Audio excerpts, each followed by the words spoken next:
सवालों की आंधी में घिरे आजाद रोहिणी मामले में होगा चंद्रशेखर से हिसाब। महिला आयोग के बाद बाहुबली नेता का आया ऐसा बयान, उठा नया सियासी तूफान। चंद्रशेखर सोच भी नहीं सके, उससे भी बड़ा हो गया खेला।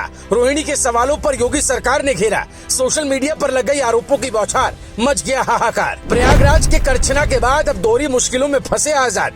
योगी सरकार का बढ़ा दबाव, सामने आई अभी अभी ऐसी खबर, कट गया सोशल मीडिया पर गदर। जी हाँ, ये सोचकर हैरान मत होइएगा, ये बात बिल्कुल सच है, क्योंकि अभी अभी चंद्रशेखर की कहानी में नया ट्विस्ट आ गया, जिसने समर्थकों में हलचल मचा दी। दावा है कि योगी सरकार ने भी अब चंद्रशेखर के केस में जांच तेज कर दी है।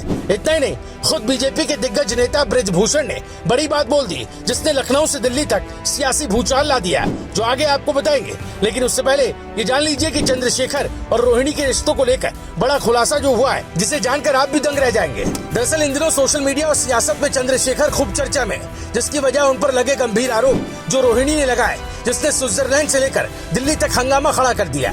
खबरों की माने तो स्विट्जरलैंड में रह रही PhD scholar doctor Rohini Ghavri का दावा है कि चंद्रशेखर ने शादीशुदा होने की बात छिपाकर उन्हें प्रेम जाल में फंसाया, मानसिक और भावनात्मक शोषण किया।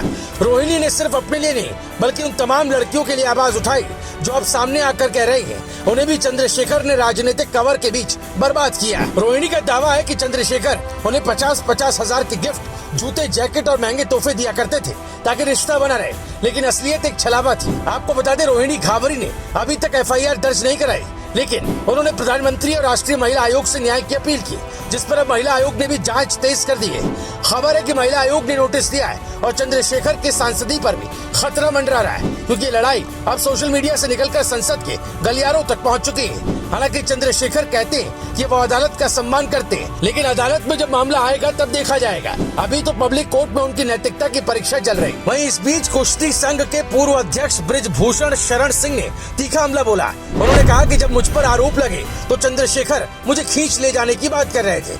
अब जब एक दलित लड़की उन पर आरोप लगा रही है तो सब खामोश क्यों है? चंद्रशेखर के खिलाफ मुकदमा लिखा जाए, अगर वो दोषी हैं तो न्यायपालिका का सामना करें, नहीं तो अपने घर बैठे। हम सरकार से पुरजोर मांग करते हैं, इस पर लोगों को आगे बढ़कर आना चाहिए।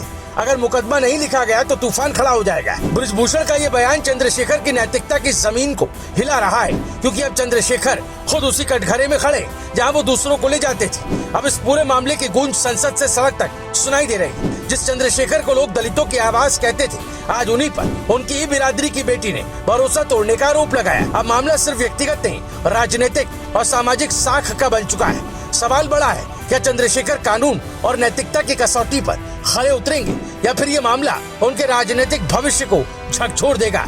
आने वाले दिनों में सच्चाई सामने आएगी, लेकिन फिलहाल एक बेटी का दावा और एक नेता का इनकार देश के सामने बड़ी बहस बन चुका है।